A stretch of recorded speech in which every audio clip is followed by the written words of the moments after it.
మహా చైతన్య శక్తి పత్రిజీ జ్ఞాన మహాచక్రం రెండో రోజు మరి రెండో అంకంలోకి ప్రవేశించాము. మన శివాజీ గారు ఎంతో అద్భుతమైన గానామృతాన్ని అందించారు. మరి జయా మేడం చక్కగా చేయించిన సమయం తక్కువైనా కూడా ఒక ఫ్రాక్షన్ ఆఫ్ సెకండ్లోనే మనం కనెక్ట్ కాగలుగుతూ ఉంటాము. ఆ విధంగా ఆమె మెసేజ్ మెడిటేషన్ అద్భుతంగా జరిగింది. మరి మన శ్రీనివాస్ గారి దగ్గర నుంచి ఎంతో జ్ఞానం అందుకోవాలన్నా ఆయన మళ్ళీ పిలిచి మాట్లాడమని చెప్పేసి మేడంతో మా అందరి యొక్క అభ్యర్థన ఏంటంటే మీ దగ్గర నుంచే ఎక్కువ తెలుసుకోవాలి అని చెప్పేసానని.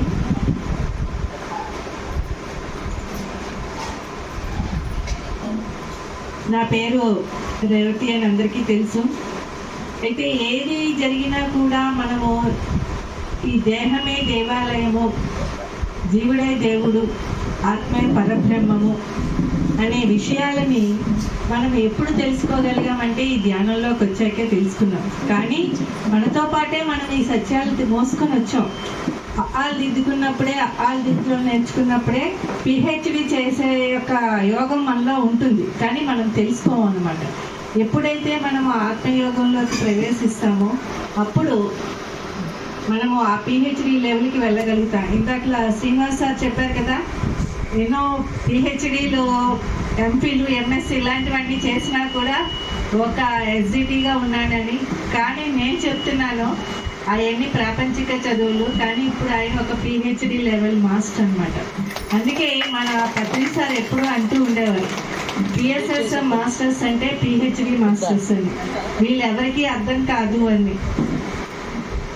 లా ఆఫ్ ప్యారడైస్, విచిత్ర విరుద్ధ సిద్ధాంతం అని చెప్పేసి అని సార్ చెప్తూ ఉండేవారు. ఎలా అయితే మనం అంతే ఈరోజంతా కూడా మనకి సబ్జెక్టు ఉన్నత తలాల నుంచి అందించబడుతుంది. సార్ చెప్పిన మెసేజ్ సబ్జెక్టు అదే వచ్చింది మార్నింగ్ నుంచి చూసుకుంటే.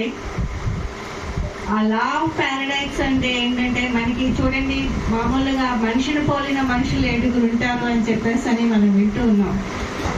అలాగే పై లోకాల్లో కూడా ఉన్నటువంటి 7 లోకాల్లో ఇప్పుడు ఈ భూలోకంలో ఎలా ఉన్నామో మన పూర్ణాత్మ దీంట్లో ఉన్న వాళ్ళు కూడా ఆ లోకాల్లో ఉంటారు. ఒక్కొక్కసారి మనకి సడన్గా ఎందుకో తెలియదు బాధ అనిపించేస్తుంటుంది. ఒక్కోసారి ఎందుకో తెలియని ఆనందం వస్తుంది. ఒక్కోసారి ఎందుకో తెలియని అనారోగ్యం వచ్చేస్తుంది సడన్గా. అవి ఎందుకు జరుగుతున్నాయో ఏంటన్నది మనకు అర్థం కాదు. మామూలుగా అజ్ఞానంతో ఉన్న వాళ్ళు ఏమనుకుంటారంటే ఏదో దిష్టి తగిలింది, లేదంటే చేయకూడని పనులు ఏవో చేస్తాము ఇలా. కానీ ఆ 7 లోకాలలో ఉన్న వాళ్ళ దీంట్లో ఆ ట్రాన్స్ఫర్మేషన్ మనం క్యాచ్ చేసి, అంటే ఎలా అంటే ఒక హలో బ్రదర్స్ సినిమాలో చూడండి, కవులు ఎక్కడెక్కడో వేరువేరుగా ఉన్నా కూడా ఒకరు రెస్పాండ్ అవుతుంటే ఇంకొకరు ఎలాగేదో రియాక్ట్ అవుతుంటారో అదే విధముగా మన 7 లోకాల్లో ఉన్నటువంటి మన యొక్క ఈ పూర్ణాత్మ యొక్క తాలూకాలు ఎవరైతే ఉన్నాయో మన అంశాత్మలు అవన్నీ కూడా రెస్పాండ్ అయినప్పుడు మనకి కూడా సైమల్టేనియస్గా ఈ భూలోకంలో ఉన్న మనం కూడా అలాగే స్పందిస్తామని చెప్పడం జరిగిందనమాట. ఒకసారి పత్రి సారు మేడం యుఎస్ వెళ్ళిపోతున్నారని ధ్యాన ప్రచారం చేసుకొని ఇంటికి వచ్చారు. మరి అది ఏ జన్మలో బంధమో తెలీదు. నేను వాళ్ళ ఇంట్లో వాళ్ళ అమ్మాయిలాగే డైరెక్ట్గా హైదరాబాద్ వెళ్తే వాళ్ళ ఇంటికే వెళ్ళడం జరుగుతుంది, అక్కడే ఉంటానన్నమాట. సో ఆ రోజు మధ్యాహ్నం సార్ వచ్చేటట్టుకల్లా లంచ్ అది ప్రిపేర్ చేసి నేను మేడం చూస్తూ ఉన్నాము. వచ్చాక భోజనం వడ్డించేమా అని అంటే, వద్దు నాకు కడుపు ఏంటో బాగోలేదు అని చెప్పేసాను. అంటే అదేంటి, ఏదైనా ఫుడ్ ఏదైనా ఇదైందా, రియాక్షన్ వచ్చిందా ఏంటి అని అంటే, ఏమో ఆ పైలోకాల్లో ఉన్నవాడికి, నన్ను పోలిన ఉన్నవాడికి ఏదైనా ఏదో అనిపించిందేమో, అందుకే నాకు ఇలా రియాక్ట్ అవుతుంది అని చెప్పేసి అని కూర్చోపెట్టి అప్పుడు ఈ లా ఆఫ్ ప్యారడాక్స్ గురించి ఎక్స్ప్లెయిన్ చేశారన్నమాట. అంటే మనం ఏమనుకుంటామంటే దీనికి కారణము వాళ్ళు వీళ్ళు వీళ్ళు వాళ్ళని ఈ భౌతిక తలంలో ఉన్న వాళ్ళ వైపే చూస్తూ ఉంటాం మన దృష్టి అంతా కూడా. కానీ ఎప్పుడైతే మనకు వచ్చేటువంటి ఆ స్పందనని గుర్తించి, ఆ దేహమే దేవాలయంలో ఉన్నటువంటి ప్రతి నర్వ్ కూడా మనకి చెప్తూ ఉంటుంది, అది దాన్ని గమనించటము. అలాగే ఈ ఆత్మీయ పరబ్రహ్మ అనే జ్ఞానాన్ని అందుకున్నప్పుడు ఇక్కడ భూలోకంలో ఉంటూనే మనము ఆ పైలోకాలతోటి ఏం జరుగుతున్నదా అన్నది మనం కనెక్టివిటీ తెచ్చుకోవడానికి కానీ ఈ లా ఆఫ్ పారాడాక్స్, విచిత్ర విరుద్ధ సిద్ధాంతం వినే వాళ్ళకి చాలా విచిత్రంగా ఉంటుంది. మన ఆధ్యాత్మికగా చెప్పిన పురాణాల్లోని కట్ట అదంతా కూడా ఇదేంటి విరుద్ధంగా ఉంది, ఇదంతా మన ఆధ్యాత్మికగా అని చెప్పేసి అనుకుంటాం. కానీ అదంతా సత్యం అన్నమాట. ఇప్పుడు రావణాసుడికి 10 తలలు ఉన్నాయి. తర్వాత హాస్టల్గా వాళ్ళు వచ్చిన మెసేజ్లు అన్నీ చూసుకుంటే పురాణాల్లో జరిగినవి అవన్నీ కూడా కరెక్టే. ఇప్పుడు అహల్య రాయి అని చెప్పారు. కానీ అప్పుడేంటి తను అహల్య అనే ఆత్మ ఒక ఖనిజ స్థితిలో ఉంది, ఒక రాయి రూపంలో ఉంది. దాన్ని మనకి తీసుకొచ్చేటడికి రాముడి యొక్క పాదాలు తగలగానే అహల్య రాయి మళ్ళీ అహల్యగా మారింది అని చెప్పేస్తానని చెప్పుకుంటూ ఉంటాం కదా పురాణాలను. అంటే ఏంటి, ఆ స్థల యొక్క ప్రభావము, ఆ వ్యక్తి యొక్క ఫ్రీక్వెన్సీ మనకు అందినప్పుడు మనము ఉన్న స్థితి నుంచి ఉన్నత స్థితికి ఎదగలుగుతాం. అది మన పిఎస్ఎస్ఎం ద్వారా పత్రిజీ అందించేటువంటి ఒక అద్భుతమైనటువంటి జ్ఞానం అన్నమాట. అంటే ఒకరికొకరు అలా సెకండ్లు ఇచ్చుకొని వెళ్ళినప్పుడు కానీ, లేదంటే ఒక సామూహిక ధ్యానంలో కూర్చున్నప్పుడు కానీ, లేదంటే ఒక సజ్జన సాంగత్యంలో ఉన్నప్పుడు కానీ, ఎవరు ఎక్కడ ఏ ప్రదేశంలో ఉన్నా కూడా మనం ఒకరితో ఒకటి టెలిపతి రూపంలో కనెక్టివిటీ అవ్వడం కానీ, ఇదంతా కూడా ఆ లా ఆఫ్ పారాడాక్స్లో ఒక భాగమే. ఇప్పుడు ఇక్కడ ఈ యజ్ఞం జరగబడుతుంది, ఈ చక్రం జరిపించబడుతుంది అని అన్నప్పుడు అది ఊరికినే జయలక్ష్మి మేడంకి రాదు. ఆ లా ఆఫ్ పారాడాక్స్లోని ఏ ఉన్నత తలాల్లో ఉన్నటువంటి తన యొక్క పూర్ణాత్మకి తెలుస్తుంది అనమాట. అక్కడి నుంచి ఇక్కడ భూలోకంలో పైలోకాల్లో జరిగిపోయింది, ఇక్కడ భూలోకంలో కూడా జరగాలి కదా అని చెప్పేసి అది అందుకునే వాళ్ళు ఎవరున్నారా అని చెప్పేసి వాళ్ళు ఆ మెసేజ్ వేసినప్పుడు ఎవరైతే దాన్ని అందుకోగలుగుతారో ఆ మహా చైతన్య శక్తి అనే ఒక పదము తనకి అనిపించింది అని అంటే తన యొక్క పూర్ణాత్మ ద్వారా అక్కడ అది మెసేజ్ అందించబడుతుంది అన్నమాట. మిగతా లోకాల్లో జరిగినట్టుగానే ఇక్కడ కూడా జరగాలి అని చెప్పేసి అనుకున్న వెంటనే అయితే ఎవరెవరు వెళ్తారు దానికి అని చెప్పేసి పైలోకాల్లో మన పూర్ణాత్మలు మేము వెళ్తాం అని అన్నప్పుడు మనమంతా కూడా అప్పుడు ఆ సమాచారం అందుకొని ఈ భూలోకంలో మనం కూడా ఇక్కడే ఈ గ్యాదరింగ్ అవుతూ ఉంటాం అనమాట. అందుకే కొంతమంది అనుభవాలు వింటున్నప్పుడు ఏమోనండి అలా వెళ్తూ వచ్చేసాను, తెలియదు నాకు ఎందుకో ఇక్కడికి వెళ్ళాలని అనిపించింది అని అంటారు. అనుకోకుండా వచ్చేసామని. కొంతమంది ఏమో వెళ్ళాలని అనుకున్నానండి కానీ వెళ్ళలేకపోయానండి అని చెప్పేసి అని అంటారు. అంటే ఏంటి, ఈ ప్రణాళిక అంతా కూడా పైన జరుగుతూ ఉంటుంది. అందుకే పగలు ప్రాపంచకానికి, రాత్రి ఆధ్యాత్మికతకు అని చెప్పేసి అన్నారు పత్రి సార్. ఎప్పుడైతే మన రాత్రులు మనము ఆ పూర్ణాత్మతోటి కనెక్ట్ అయిపోతామో ప్రతిదీ మన అంటే నిద్రపోతూ ఉన్నా కావచ్చు, ధ్యానంలో ఉన్నా కావచ్చు, ఎరుకతోటి మనలో జరుగుతున్న మార్పు అంతా కూడా మనం గమనించగలుగుతాం. ఆ గమనికే మన ఆత్మతోటి మనం చేసే ప్రయాణం అన్నమాట. ఇక్కడ అంతా ఇది మాయే, మొత్తం భూలోకం అంతా మాయే. ఈ మాయ నుంచి మనం బయటపడాలి అని చెప్పేసి అంటేనే రాత్రులంతా కూడా మన ఆత్మస్థితిలో మనం ఉండడం అని చెప్పేసి పత్రి సార్ చూడండి, ప్రతి ఒక్కరికి ఆయన వచ్చే వరకు కూడా ఒక కార్యక్రమం పెడుతూ ఉన్నప్పుడు ఆయనతోటి నేను మొత్తం ఇంచుమించు 2006 నుంచి కూడా చివరి రోజు ఆయన చివరి శ్వాస వదిలే వరకు ఆయన దగ్గర ఉన్నాను. నేను చివరి శ్వాస వదిలేటప్పుడు కూడా అక్కడే ఉన్నాను.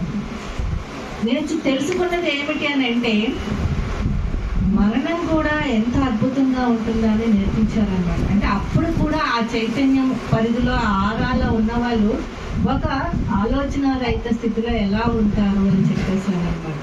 అందుకే మనకి ఆయన వస్తున్నప్పుడు ఏవైనా ప్రోగ్రాములు తలపెట్టినప్పుడు ముందంతా కంగారు పడిపోతుంటాం, ఎన్నో ప్రణాళికలు వేసేస్తుంటాం. ఇది ఇలా జరగాలి, అది అలా జరగాలి, అది అలా జరగాలి అని. కానీ ఈసారి వన్స్ ఎంటర్ అయిన తర్వాత మొత్తం సీన్ అంతా మారిపోతుంది. ఎందుకు మారిపోతుంది అని అంటే ఆ పైలోక వాసులు మన బాడీస్ తీసుకొని ఎవరైతే వెయిట్ చేస్తున్నారో వాళ్ళు వచ్చి ఆ కార్యక్రమంలో భాగస్వాములు కావడం కావచ్చు, లేదంటే ఆ కార్యక్రమం ఎవరి ద్వారా పైన జరిపించబడిందో అది ఇక్కడ వాళ్ళతోటే జరిపించబడాలని అనుకోవడం. దాన్నే మనకి 11th అవర్ మాస్టర్స్ అని చెప్పేసి అని అంటారనమాట. అంటే ముందు ఎంత ప్రణాళిక వేసుకున్నా కూడా ఆ కార్యక్రమం జరుగుతున్నప్పుడు 11th అవర్ మాస్టర్స్ రూపంలో ఎవరి ద్వారా ఏ కార్యక్రమం జరగాలో అది నిర్వహించబడిపోతూ ఉంటుంది అనమాట. దాన్ని ఇందాక చెప్పారు కదా ఓకే అని చెప్పేసి అని నో ప్రాబ్లం అని చెప్పేసి యాక్సెప్టెన్సీలోకి వెళ్ళటం అని చెప్పేసి ఆ 11th అవర్ ప్రోగ్రాంలోని ఎప్పుడైతే మనం ఆ యొక్క నాలెడ్జ్ మనలో కలుగుతుందో, ఆహా ఇప్పుడు ఈ నిమిషంలో ఇది ఇలాగే జరగాలని చెప్పేసి మనం యాక్సెప్ట్ చేస్తామో అప్పుడు మనకి ఈ భూతలంలో కూడా మాయని జయించిన వాళ్ళు అవుతాం. మాయలో ఉన్నంతసేపు ఏదో ఒక పరస్పర విరుద్ధ ఆలోచనలు, విరుద్ధ యొక్క చర్యలు మనకి కనిపిస్తూనే ఉంటాయి. కానీ ఎప్పుడైతే మనం ఆ మాయని జయించి నో ప్రాబ్లం అని కానీ ఆల్ ఈజ్ వెల్ అని చెప్పేసి అని అనుకున్నప్పుడు కానీ ఆ 11th అవర్ మాస్టర్ కాన్సెప్ట్ కానీ మనం యాక్సెప్ట్ చేసాము అని అంటే అప్పుడు నిజమైన ఆనందం అనేది సృష్టించబడుతుంది అన్నమాట. మరి ఇక్కడ ఇంత ఎండ బయట కనిపిస్తున్నా, ఇక్కడ ఇలాగున్నా కూడా అంతా కూడా మనం అంతా కూడా యాక్సెప్టెన్సీ స్థితిలో ఉన్నాం కాబట్టి ఈ పరిసరం అంతా కూడా మనకు ఒక చల్లదనాన్ని అందిస్తూ ఉన్నాయి అన్నమాట. అంటే ఇంటిలో అతి సహజంగా మనం ఉన్నప్పుడు ఎలా ఉంటుందో అలాగే ఉంటుంది. అంటే ఆ యాక్సెప్టెన్సీ స్థితిలోకి వెళ్ళాము అని చెప్పేసి అంటే అదే ఆనందం, అదే బ్రహ్మానందం. అటువంటి ఆ బ్రహ్మానంద స్థితిని ఈరోజు మనం పొందుతూ ఉన్నామని అంటే ప్రతి క్షణము కూడా మనము ఉపయోగించుకోవడానికి భూమి మీద ఉన్నాం అన్నమాట. ఒకసారి నేను ఒక చిన్న ఇన్సిడెంట్ చెప్తాను. షోలాపూర్ అనమాట. షోలాపూర్లో అప్పుడు నేను ఇంకా వంట నేర్చుకోలేదు, చాలా ఇది అనమాట. కానీ సార్ పట్టుబట్టి నా చేత చేయించేవారు. మీ ఎనర్జీ మీకు తెలియటం లేదు, షిరిడి సాయిబాబా గరిట చేతితోటి ఇలాగా చేతులతోటి భోజనాలు కలిపేవారు అని చదివేవాళ్ళం కదా. అలాగా పోపులు వేయించినప్పుడు కంటే మీ ఆరా చూడండి, మీ ఎనర్జీ ఎంతవరకు వెళ్తుందంటే చేతి నుంచి నాకు తెలిసేదన్నమాట ఇక్కడ వరకు వెళ్ళటం అని. అలాగా ఫస్ట్ స్టార్టింగ్లోని ఒకరోజు బెండకాయ సాంబార్ కావాలన్నారు. సరే అని చెప్పేసి అని నేను బెండకాయలు సాంబార్లో కంటే ఇంతింత ముక్కలే కట్ చేయాలి కదా, ఇంతింత ముక్కలే కట్ చేసింది. కానీ సాంబార్ టేస్ట్ అయితే బాగుంది. ఇంత ముక్క అయినా బెండకాయ కదా తినొచ్చు.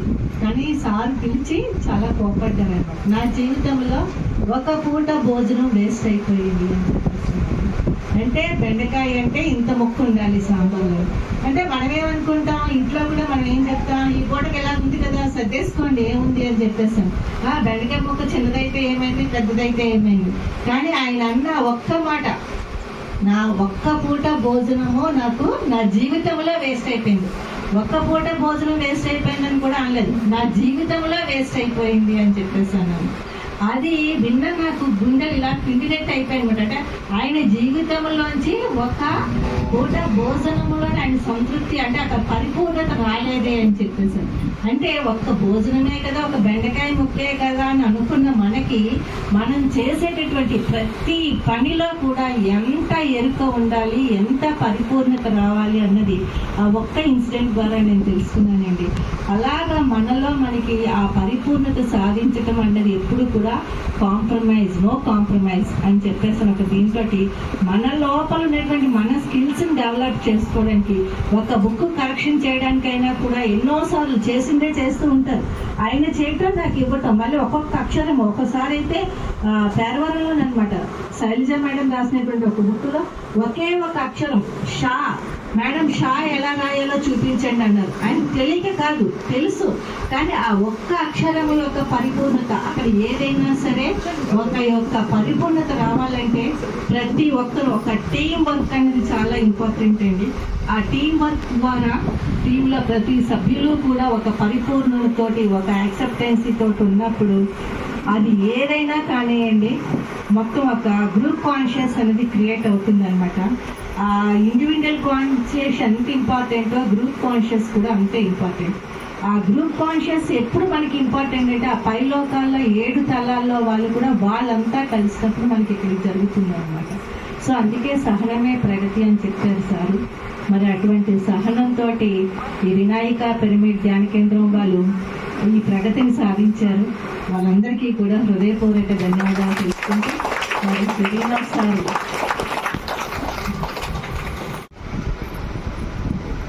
Thank you madam. Vinayaka pyramid ధ్యాన కేంద్రం అంటే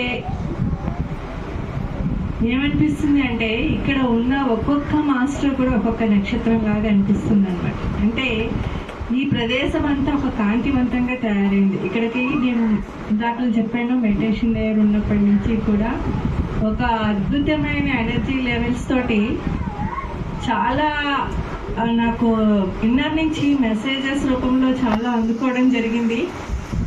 అయితే స్టార్టింగ్ నుంచి కూడా చిన్నప్పటి నుంచి థర్డ్ ఐ ఎక్స్పీరియన్స్లు ఎక్కువ, కానీ ఈ మధ్య కాలంలో మళ్ళీ ఇక్కడ పొందుతున్నటువంటి ఈ అనుభూతి అన్నది చాలా అద్భుతంగా ఉంది. ఈ చైతన్య శక్తి ప్రతి ఒక్కరిలో ఉన్నటువంటి ఆ చైతన్య శక్తి కలిసేటప్పటికల్లా ఇక్కడ మహా చైతన్యం ఏర్పడింది. మరి ఈ మహా చైతన్యంతో ఈ వినాయక పిరమిడ్ ధ్యాన కేంద్రం ద్వారా ఎన్నో అద్భుతమైన కార్యక్రమాలు జరగబోతున్నాయి. ఆ జరగబోయే కార్యక్రమాలన్నింటిలో కూడా ఎవరు వారి యొక్క శక్తిని పొంది ఈ భూదేవికి వినియోగించదలుచుకుంటారో వాళ్ళంతా కూడా వాళ్ళ కర్మలను దగ్ధం చేసుకోవటానికి రావటమే, దానికోసమే ఇక్కడ ఈ వినాయక పిరమిడ్ ధ్యాన కేంద్రం స్థాపించబడింది అనేది ఒక మెసేజ్ అన్నమాట. సో అటువంటి దీంట్లో ఎంతో అద్భుతంగా ఈ ధ్యాన కేంద్రం యొక్క సభ్యులందరూ ఒక ఐకమత్యంతో వాళ్ళు గమనించారా మీరు ఎప్పుడైనా సరే ఏంజల్స్ వస్తున్నప్పుడు ఒక రకమైన శబ్దాలు వస్తూ ఉంటాయి మనకి. అలాగా ఆ టీం అంతా కలిసినప్పుడు ఎక్కడికి వచ్చినా కూడా ఒక రకమైనటువంటి నవ్వుతోటి ఒక రకమైన సౌండ్ క్రియేట్ అవుతుంటుంది. నేను చాలాసార్లు గమనించాను అనమాట. ఆ గమనింపు అది అనమాట. గమనించినప్పుడు కరెక్ట్గా మనము ఆ వచ్చిన వాళ్ళు అప్పుడు భౌతికంగా మనం వాళ్ళనే చూస్తాం, కానీ ఆ టైంలో వాళ్ళ యొక్క దీన్ని తీసుకొని వచ్చిన కాస్టల్ మాస్టర్స్ ఎవరైతే ఉన్నారో ఆ బాడీని తీసుకొని వచ్చిన వాళ్ళు ఎక్కడి నుంచి వచ్చారు అనే ఒక మెసేజ్ కూడా తీసుకోవడం జరుగుతూ ఉండేది అనమాట. ఆ టీం ఎంటర్ అవగానే నేను చాలా అంటే ఒక 3-4 సార్లు గమనించేటప్పటికి అర్థమైందనమాట. అంటే ఏంటి ఆ స్థితి అందరికీ వస్తుంది. ఎప్పుడు వస్తుంది అని అంటేనండి మనల్ని మనం ఎంటీ చేసుకున్నప్పుడు వస్తుంది. మన లోపల ఏమీ లేనప్పుడు ఒక ఖాళీ డబ్బా ఉన్నప్పుడు అందులో షుగర్ వేస్తే దానికి ఏమని చెప్తాం, షుగర్ డబ్బా అని అంటాం కదా. అలాగనమాట మన బాడీని ఎంటీ ఎప్పుడైతే చేసుకుంటామో అప్పుడు ఆ ఉన్నతలోక వాసులు ఆ క్షణము ఆ నిమిషము ఆ సెకండ్ కోసము మన బాడీని తీసుకోవడానికి ఎంతో మంది ఎదురు చూస్తూ ఉన్నారు. అందులో మనము ఆ విధంగా తయారవ్వటానికే ఈ ధ్యానం ఏంటి. మరి ఈ విధంగా వినాయక పిరమిడ్ ధ్యాన కేంద్రం ఈ ప్రతి నెల 2 రోజులు ధ్యాన మహాచక్రం నిర్వహించాలని, దాంట్లో మీరు ఇప్పుడు ఎంతమంది ఉన్నారో దానికి ఇంకా 2-3 అందరూ కూడా గ్యాదర్ చాలా ఒక విప్లవం సృష్టించబడుతుంది. మరి అందుకే ఈ టీం సభ్యులకి జయలక్ష్మి మేడంకి హృదయపూర్వక ధన్యవాదాలు, అభినందనలు తెలుస్తూ థ్యాంక్ యూ మేడం.